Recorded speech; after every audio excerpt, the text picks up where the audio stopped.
¿Qué tal, amigo? Muy, pero muy buenas noches. Estamos aquí nuevamente haciendo charlas bandeñas, sexto programa, y lo hacemos como todos los lunes en la estación de servicio Petroban, junto a Mauricio Ledema. Mauricio, ¿cómo estás? Buenas noches. Buenas noches, Carlos. Buenas noches a toda la audiencia. Ya es de noche. Ya de noche. Bueno, ¿te levantas temprano? Ya de noche. Lo que pasa es que la actividad de este momento es importante para los comunicadores porque estamos en una etapa de elecciones. También le comentamos un poquito que tal vez vamos a cambiar el formato de lo que habíamos anunciado en programas anteriores con relación a las elecciones. Ya vamos a estar seguramente al final del programa hablando de ese tema que también importa a toda la comunidad bandeña, ¿no? ¿Presentas al invitado que tenemos hoy? Sí, cómo no. Hoy nos está acompañando un prestigioso economista de la provincia, licenciado en Economía. También, no me acuerdo si ya se ha recibido, estaba haciendo un doctorado, bueno, después nos comenta ahí brevemente, licenciado Mariano Parnás. Yo anteriormente me había equivocado, he puesto Alejandro, ahora me corrijo, Mariano Parnás, licenciado, que es profesor de la Universidad Nacional de Santiago del Estero en algunas cátedras. También estaba enseñando en la Universidad Católica, no sé si seguirá allí. Ha sido profesor mío también. Damos buena fe que es un excelente profesor, también excelente economista, por cierto. Buenas noches, Mariano, gracias por aceptar la invitación. No, gracias a ustedes. Para mí es un placer y un honor estar en este programa tan lindo y bueno, obviamente en la hermosa ciudad de La Banda. Para que la gente lo conozca un poquitito, Mariano está vinculado también, Parnás, el apellido Parnás está vinculado al quehacer deportivo de la provincia, ¿no? Porque su abuelo, Israel Parnás, ha tenido mucho que ver en lo que es hoy la conformación de Independiente, el equipo de Calle Salta, ¿no? Y de hecho el estadio lleva el nombre de tu abuelo. Contar un poquitito sí, así, como para que la gente vaya ubicando también un poco al apellido, ¿no? Y a los Parnás. Sí, es un honor realmente que lo hayas mencionado, pero en realidad mi tío es el hermano mayor, eran 7 hermanos con mi viejo, pero le llevaba tantos años que todo el mundo piensa que es mi abuelo, tranquilamente, porque le llevaba 20 años aproximadamente a mi papá.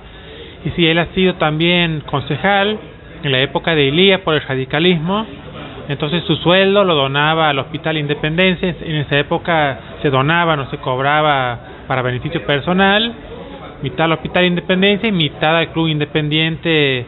Y gracias a esa donación se le hizo el techo, que fue el primer estadio techado de la provincia. Una obra muy importante para la época.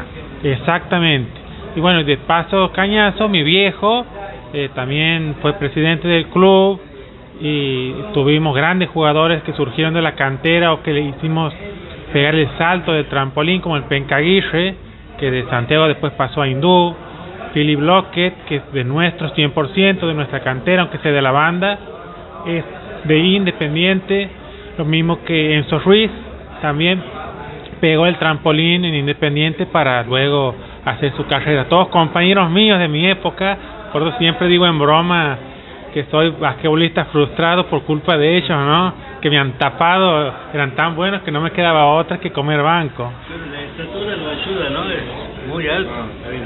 Pero estaba con Philip Lockett, imagínate que él me llevaba una cabeza en ese entonces y saltaba una barbaridad.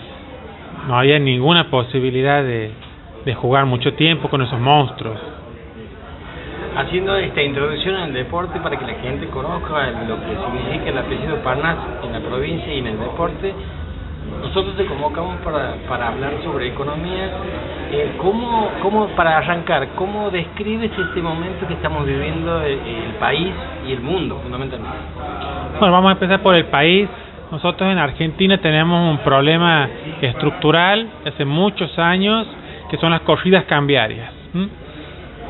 No importa si quien gobierna es peronista, antiperonista, si estamos en un momento de auge en la economía, de depresión, si hemos acumulado reservas, si tenemos pocas reservas, aparecen permanentemente subas abruptas del dólar y gente, inversores que se desespera y sale a comprar en manada, ¿no? Es una cuestión muy psicológica Y hoy estamos atravesando un episodio de eso, de corrida cambiaria, y por eso hemos visto que el dólar, sobre todo el informal, ha subido abruptamente, ¿no?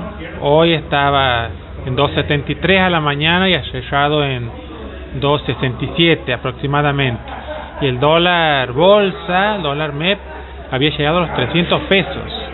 Son mercados más chicos que el oficial, pero muy significativos y sobre todo desde el punto de vista de expectativas, de nerviosismo, de psicología. La brecha entre el dólar que vos estás mencionando y el oficial es bastante preocupante. Sí, es de casi el 100%.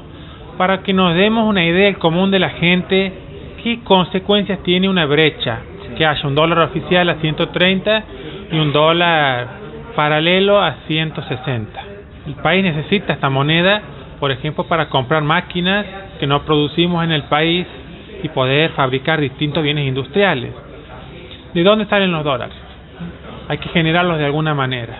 Una de esas formas es con el turismo receptivo. Vienen estadounidenses o, por ejemplo, uruguayos a la Argentina, gastan sus dólares y eso podría ir hacia el canal de la industria. Pero con el dólar paralelo que tenemos y la brecha, ningún extranjero deposita esos dólares en el circuito oficial, porque puede obtener el doble recurriendo a un arbolito. Entonces, Mariano, ¿cómo impacta? Porque el tema que hoy le preocupa a la gente son muchos, pero fundamentalmente cuando uno va al supermercado, cuando uno va al negocio del barrio, dice, tan rápido aumentó este o aquel producto. Claro. O sea, estamos hablando de inflación. Vos hablabas al inicio de la charla de corrida cambiaria. ¿Eso cómo impacta en una inflación? ¿Tiene relación directa, indirecta? Y si nos puedes explicar qué es la inflación y por qué se genera. Sí, la inflación es el aumento sostenido y generalizado de los precios, ¿no? Algo que vivimos nosotros, los argentinos, lo conocemos perfectamente. El tipo de cambio, el precio del dólar, ¿cómo se relaciona con este fenómeno? Si hablamos del tipo de cambio oficial, que está a 130, influye directamente. Siempre decimos que cuando se resfría el tipo de cambio oficial, estornudan los otros precios. Con el dólar informal, la relación no es tan directa. Debido a que, reitero, las máquinas con las cuales fabricamos los bienes que necesitamos internamente, que no todas se producen en el país, o muchos insumos, están a precio dólar. Entonces, si sube el dólar oficial, suben los insumos, suben las máquinas, y obviamente van a subir el precio de esos bienes que se fabrican con esos insumos o con esas máquinas. Decimos el dólar oficial. Y el dólar paralelo, lo que ocurre es que este dólar influencia más en la cuestión de las expectativas. Si se despega mucho, se empieza a pensar que puede haber una devaluación del oficial, de que puede subir el oficial. Entonces ya los comerciantes empiezan a remarcar sus precios. Todo ese nerviosismo lleva a la gente común a tratar de conseguir dólares para cubrirse. Eso hace subir más aún el dólar.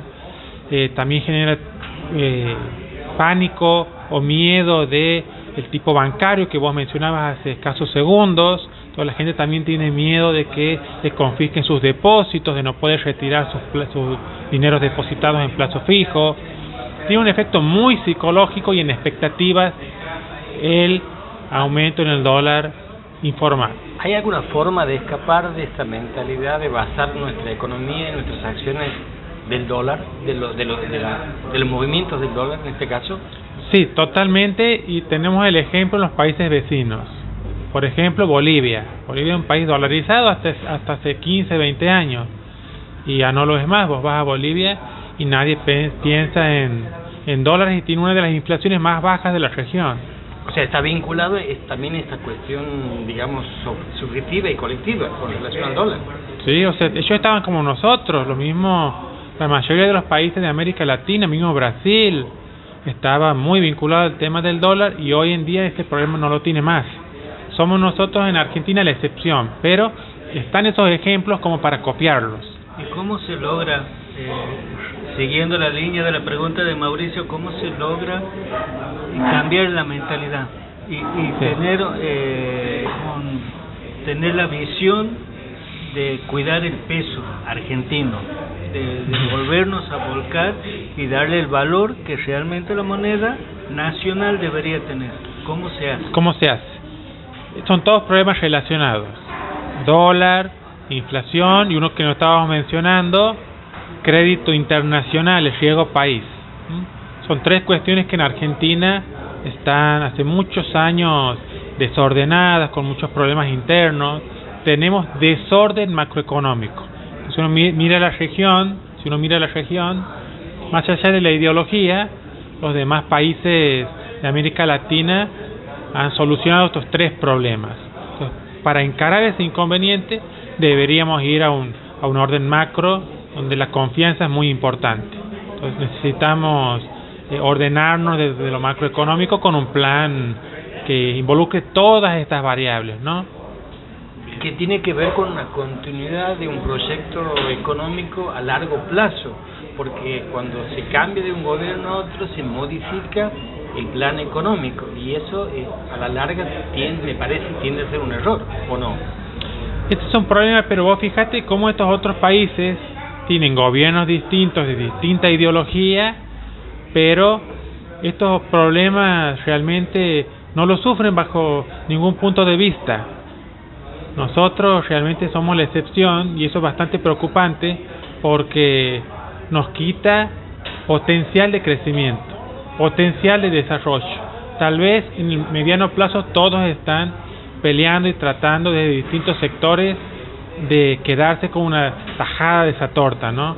El sector, por ejemplo, de la economía popular, que pedía hace poco tiempo un salario universal, el sector de los exportadores que quiere que suba el dólar, el sector del comercio que quiere subir un poquito más los precios para protegerse de la inflación, el sector de los estatales que quiere no quedar atrás con su salario.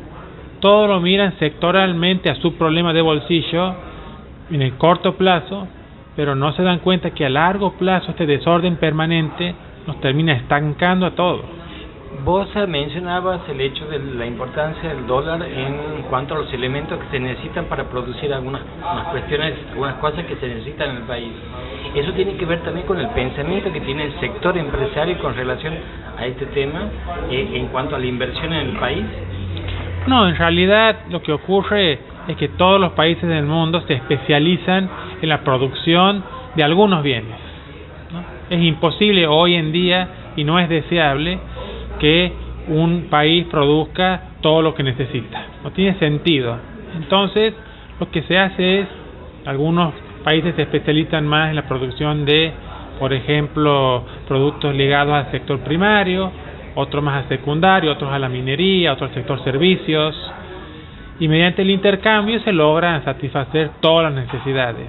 No es pensable con la globalización que tenemos en estos momentos, con la conexión del comercio internacional, en un sistema autárquico, cerrado, de vivir con lo nuestro. Es un pensamiento que se ha superado.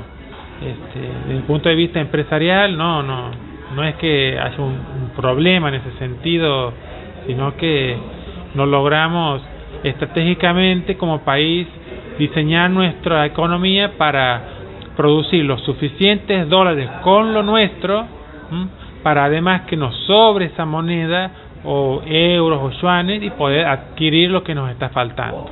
Mariano, hacía referencia hace segundos atrás sobre el salario universal, que es un tema que la semana pasada se había tirado en la mesa. Por supuesto, algunos estaban a favor y otros en contra. Incluso se había tomado de ejemplo a Finlandia, un país europeo que tiene una economía mucho más estable que la Argentina, y que allí no se había aplicado o no se había podido aplicar el salario universal. Aquí en Argentina ya la portavoz del gobierno ha dicho que eso no se va a hacer. Bueno, se podrá creerle al gobierno, porque el gobierno hay veces que dicen hacemos esto y después lo borra con el codo. El salario universal, en el supuesto caso que se implemente, ¿cómo va a impactar? porque algunos dicen, algunos que no entienden en general dicen, esto están queriendo dar plata gratis. ¿Es tan así? Mira, lo del ingreso universal es una política teórica que se viene discutiendo hace mucho tiempo y tiene voces a favor tanto de derecha como de izquierda. Vos me dirás, desde la derecha también apoyan este tipo de medidas. Lo que se viene estudiando es que, por ejemplo, en la Argentina una medida de este tipo permitiría eliminar la ANSES. Porque como todos lo cobran, ya no necesitas el organismo intermediario y te ahorras un montón de dinero en trámites administrativos, en personal, en todo lo que implica tener un organismo dedicado a estudiar a quién le corresponde tal ingreso, a quién le corresponde tal otro, las largas colas que vemos. Entonces, en el mundo se piensa que incluso podrías ahorrar mucho dinero con una política de ese estilo. Personalmente, lo que yo opino es que no es el momento en Argentina de discutir este tipo de políticas. Yo también escuchaba a la diputada por izquierda Miriam Bregman, que proponía, horrorizada con lo que estamos haciendo ahora, nacionalizar la banca y el comercio exterior. Yo pensaba, si tenemos un problema muy grave de una economía macro desordenada, como recién mencionaba, ¿de dónde vamos a sacar los recursos? Si no tenemos acceso al crédito barato, si tenemos un problema de inflación que se va acelerando y eso no nos permite emitir mucho más dinero, tenemos déficit fiscal también. Entonces me parecen ideas muy bonitas, muy interesantes desde lo teórico, o para pensarlas en un contexto más favorable para el país, pero ahora en la emergencia me parecen totalmente desorientadas, ¿no? Por ser amable. ¿Y qué medidas se podrían tomar de manera urgente para la situación que vos describes? Bueno, realmente se pueden tomar muchas medidas, pero lo que urge en el país es un plan antiinflacionario, un plan, digamos, de estabilización, como se llama, por ejemplo, similar al plan austral.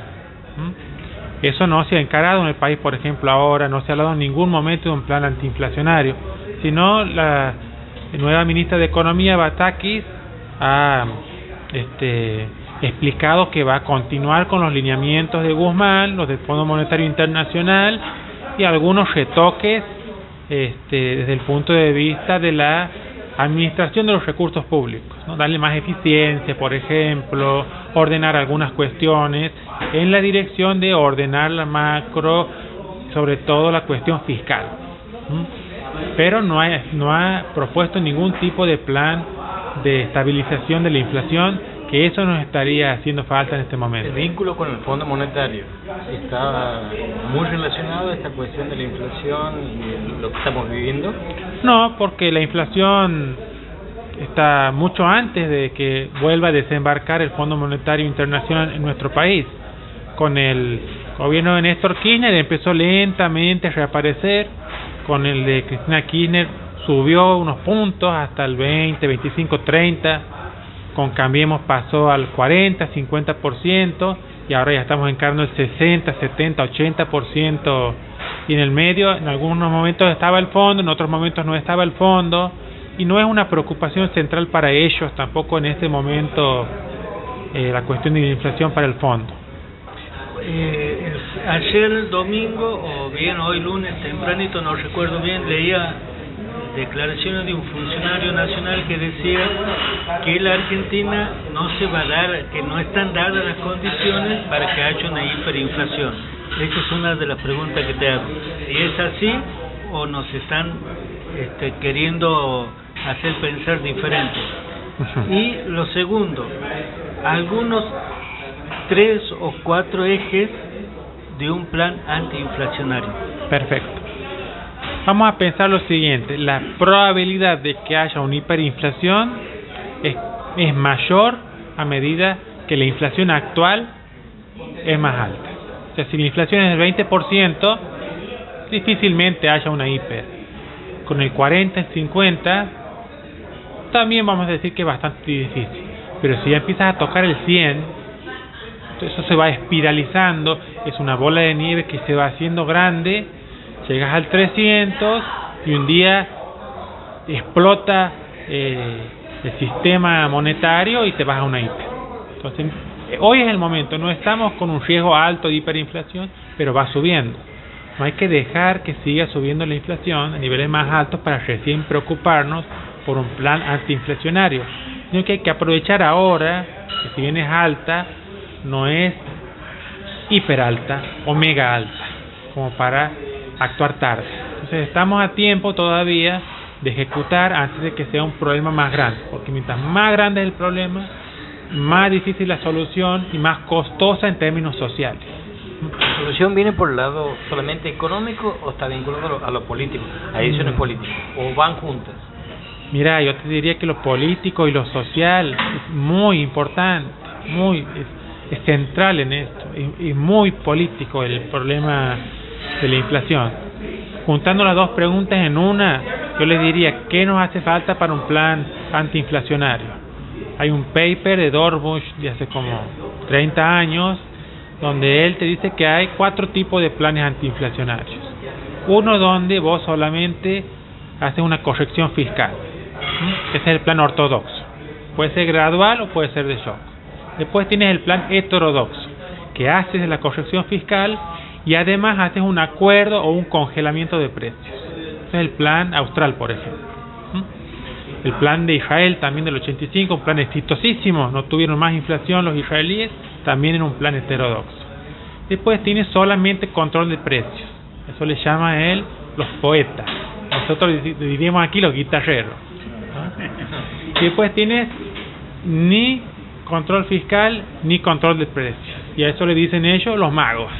O sea, ya sería un milagro que sin hacer eso cambie la inflación. Eso es lo que nosotros necesitamos hoy en día, es un plan heterodoxo. El ortodoxo no funciona para economías como la nuestra, con inflación ya inercial de mediano plazo. En Estados Unidos lo podrías aplicar, o en Chile, que están teniendo un problema incipiente, lo podrías aplicar, mismo Uruguay. Pero aquí, que ya llevamos muchos años que la inflación es inercial, está en la mente de todos, necesitas un control o un acuerdo. Y eso va a tu pregunta. Ningún sector quiere ser el perdedor en el corto plazo. Todos quieren ganar a largo plazo y que no haya inflación. Pero ningún sector quiere en el corto plazo ser el perdedor. Por ejemplo, los trabajadores no quieren ser a los que se les licúe el salario real. No quieren congelar hechos su salario, obviamente, y que la inflación siga por los precios y después terminen con menor poder adquisitivo. Y los empresarios tampoco quieren congelar los precios y que el salario aumente y que después vean que caiga su rentabilidad. Podemos pensar lo mismo con el comercio exterior, con el tipo de cambio o con las tarifas públicas. Nadie quiere ser el perdedor del corto plazo. Por eso es importante el control de precios o el acuerdo de precios, siempre vinculado a la cuestión fiscal, para así llevar a todos al mismo tiempo a un menor nivel de precios, a un equilibrio diferente, que es lo que hizo exitosamente el plan austral, pero después, por el problema político, que le hacían paro a Alfonsín, le pedían más aumento salarial, tenía que dar el aumento salarial, después venía el problema tarifario, tenía que dar aumento tarifario, por distintos lados, aumento del tipo de cambio, se le fue yendo de las manos el plan, que fue exitoso, reitero, en el principio, pero por cuestiones políticas sectoriales no se pudo sostener. Pregunto desde mi total de conocimiento, ¿no?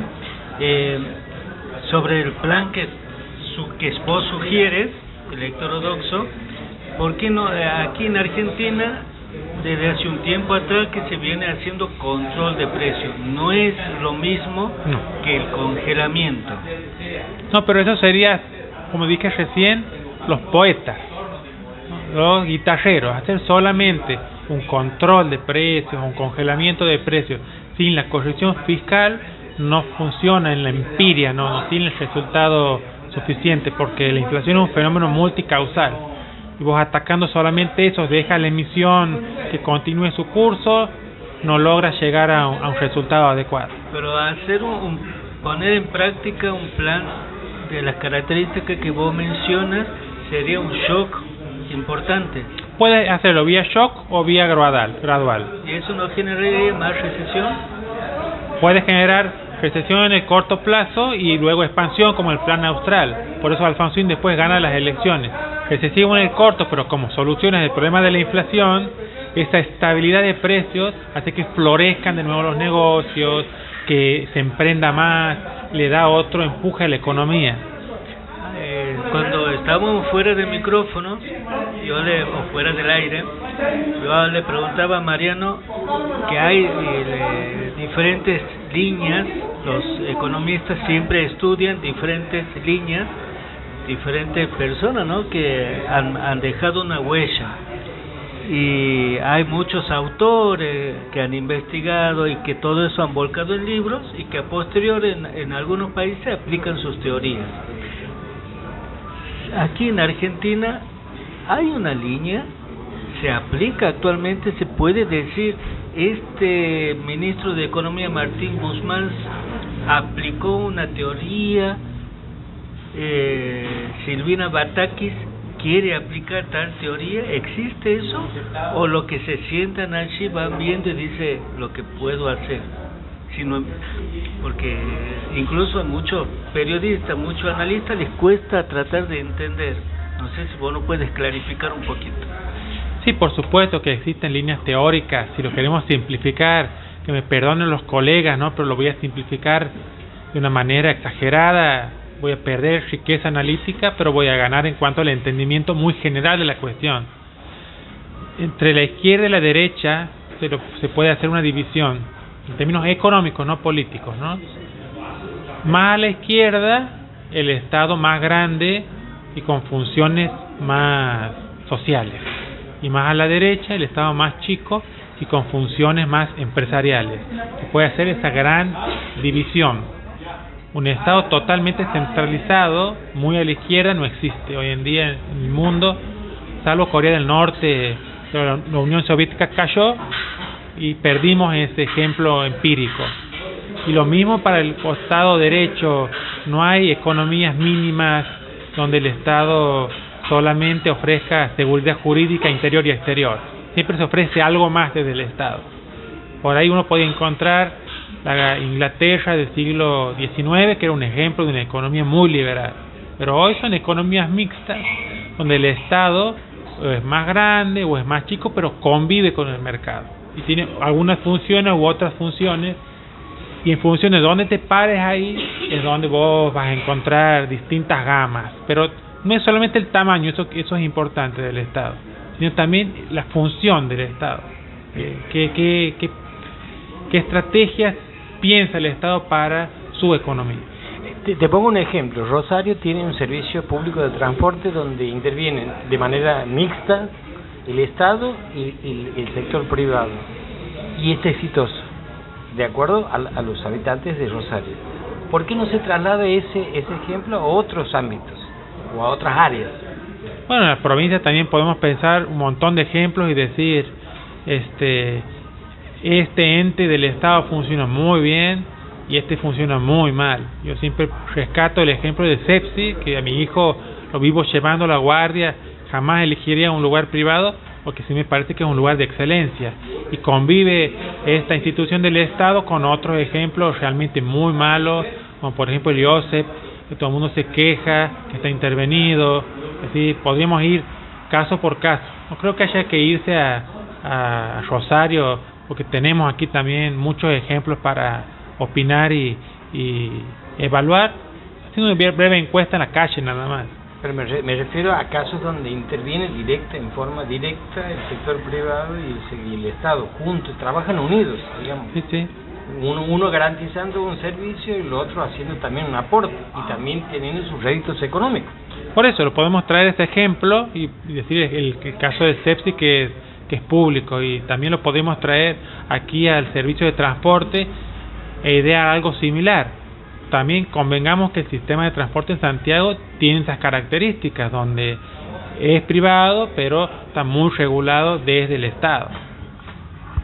Mariano, te agradecemos el hecho de que te hayas tomado tu tiempo para venir y charlar sobre algo actual, bajando para que la gente vaya entendiendo y comprendiendo un poco más.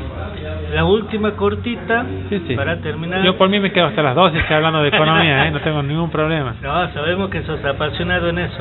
La última cortita, ¿no? y siempre se le pregunta al economista un pronóstico.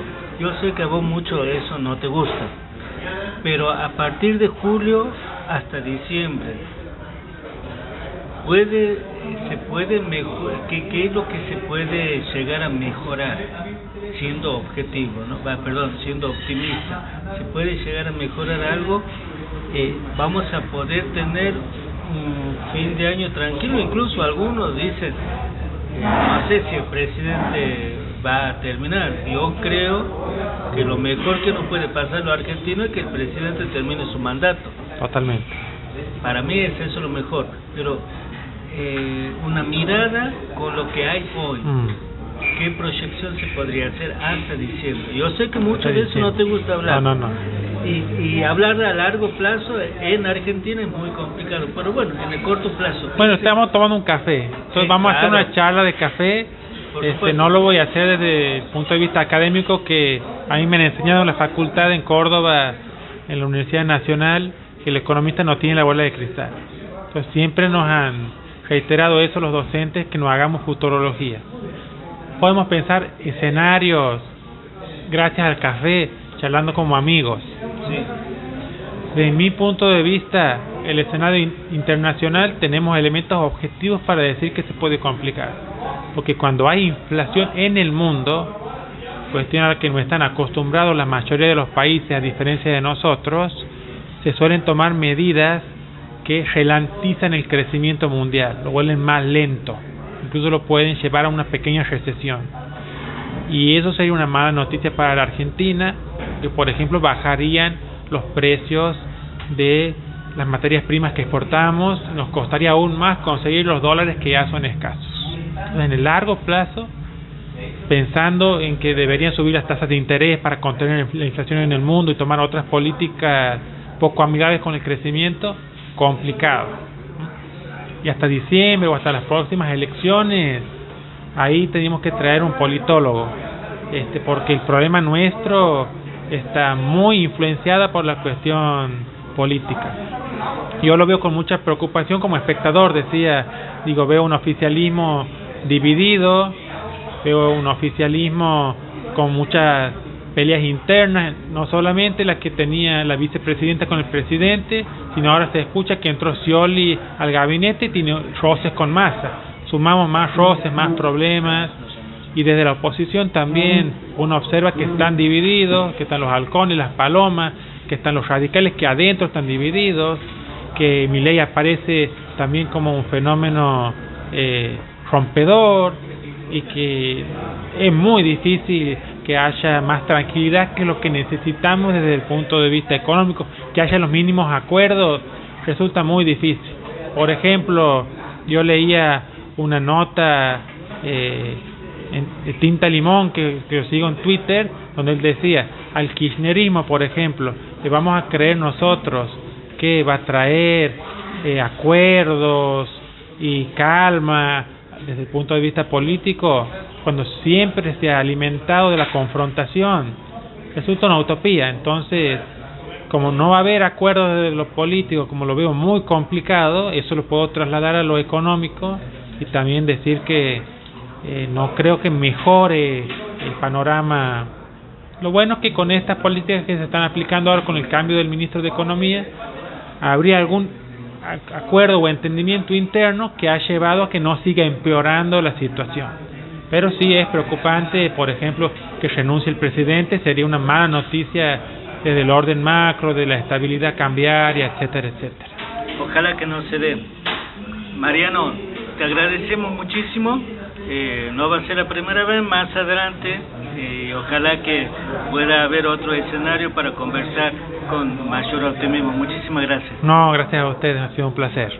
Vamos a un pequeño corte, no se retire, ya viene Marcelo Espínola, presidente del Club Central Argentino. Vamos a estar charlando con él sobre la actualidad del Club Albo. 5 minutitos.